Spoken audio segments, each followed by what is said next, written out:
രാഷ്ട്രീയം കളിച്ചൊന്നും അങ്ങനെയില്ല. ഞാൻ കഴിഞ്ഞ പ്രാവശ്യം അതിന്റെ മുമ്പത്തെ പ്രാവശ്യം എന്റെ വോട്ട് ഇവിടുന്ന് 10-70 വോട്ട് മുമ്പ് കിട്ടും. ആരിട്ടും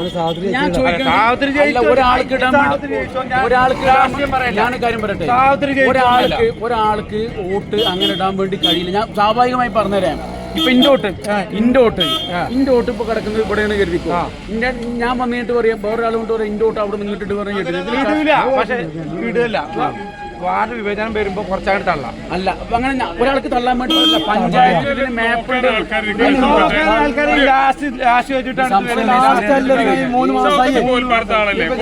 വരാത്ത ആളുകൾ വന്നാൽ നമുക്ക് വോട്ട് വേണം.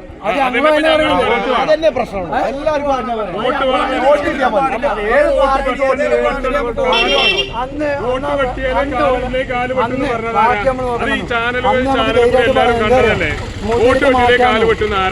നമ്മൾ പറഞ്ഞത് എവിടെയെങ്കിലും ഒരു വോട്ട് വേണം. ഒന്നല്ലെങ്കിൽ തീരുമാനമല്ലേ വോട്ട് വോട്ട്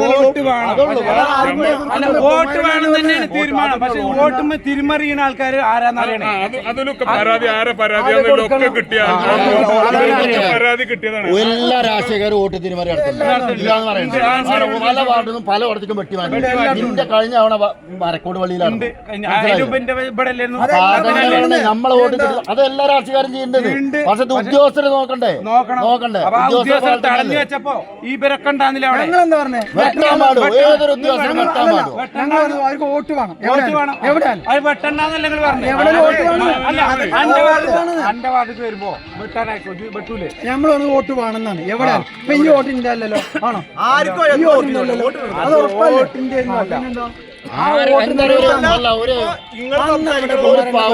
മൗലിക അവകാശമാണ് വോട്ട് വേണം.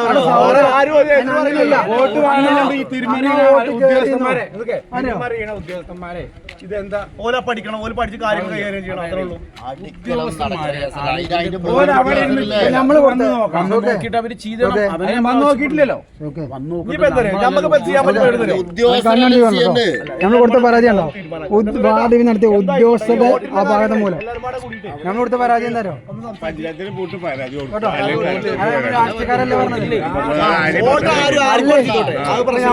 നമ്മള് പരാതി കൊടുത്തെന്താ വാർഡ് വിഭജനം നടത്തിയപ്പോൾ ഉദ്യോഗസ്ഥരുടെ വന്ന പിഴവ് കാരണം എന്നാ പറഞ്ഞേ. അല്ലാതെ രാഷ്ട്രീയ പാർട്ടി പരാതിയല്ല പറഞ്ഞത്. നമ്മളൊരു വോട്ട് വേണ്ടുള്ളൂ. അത്രേ ഉള്ളൂ. അത് വോട്ട് കാരണം ഒരു പ്രദേശത്ത് വോട്ട് പോയി. അല്ലാതെ രാഷ്ട്രീയ വന്നല്ല.